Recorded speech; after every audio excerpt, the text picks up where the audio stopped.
நான் இங்க குழந்தைகள் ஸ்கூல் டீச் சில்ட்ரன் இருக்கீங்க, 35 மார்க் வாங்கணும்னு உட்கார்ந்து அழாதுங்க. நாளை 70 மார்க் என்னற்காக காத்திருக்கிறது என்று வெற்றிகரமாக அதை படிக்க ஆரம்பிச்சிருங்க. இன்னைக்கு மார்க் குறைவாச்சுன்னா அன்னைக்கு சாயந்தரமே படிக்க ஆரம்பிங்க. அழ ஆரம்பிக்கிறான். தேம்பி அழும் குழந்தை நொண்டி என்று பாரதி சொன்னார். நொண்டின்ற வார்த்தையை பயன்படுத்த மன்னிக்கணும், ஏன்னா பாரதி சொல்றார் மாற்றுத்திறனாளி யாருன்னா தேம்பி அழுறவங்க தான். ஆக பெண்களுக்கு அந்த இல்லத்தை நிர்வகிக்கிற பிரச்சனையே இப்ப பிரச்சனையா இருக்கிறத நான் பார்க்கிறேன். அதனால்தான் இன்னைக்கு தலைப்பு வெளியே போய் நீ பெரிய டாக்டர் ஆகு, பெரிய இன்ஜினியர் ஆக போற, பெரிய தலைவராக போற, பெரிய ஐஏஎஸ் ஆக போறன்ற தலைப்பு இன்னைக்கு இல்ல. உன்னை நீ எப்படி பலம் பொருந்தியவளாக சாதாரண மனுஷியாக உன்னை பலப்படுத்த பின்புதான் நீ பெரிய ஆளா வர முடியும். அதுவே இன்னைக்கு ஆட்டம் கண்டு கொண்டிருக்கிறதோ என்ற கவலை எனக்கு இருக்கிறது. இது மிக மிக முக்கியம்.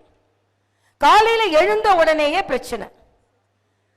என்னை பொறுத்த மட்டில் காலையில் எழுந்த உடனே அந்த தினத்தை மகிழ்ச்சியாக கொண்டாடுவேன் நான். அன்னைக்கு மாலை இன்னைக்கு கூட இன்னைக்கு மாலையில நான் என்ன போய் தூங்க போறதுக்கு முன்னால நான் என்ன தெரியுமா சொல்லுவேன்? கடவுளே, இன்னைக்கு ரோட்டரி கிளப் ஆஃப் வெள்ளூர் ஏஞ்சல்ஸ்க்கு என்னை அனுப்பியதற்கு மிக்க நன்றி. மிக நல்ல நல்ல மனிதர்களை நான் அங்கே பார்த்தேன். அதே மாதிரி இப்போ இங்கே ஜெயின் சாமி ஒருத்தரை பார்க்க போறேன். ஆக அவரை இன்னைக்கு பார்த்து ஆசீர்வாதம் செய்ய வைத்ததற்கு நன்றி.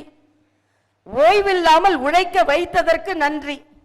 சோர்வு இல்லாமல் வெள்ளூருக்கு செல்ல வைத்ததற்கு நன்றி. சோர்வு இருந்தாலும் ஏஞ்சல்ஸை பார்த்தவுடன் சோர்வை எல்லாம் நீக்கியதற்கு நன்றி.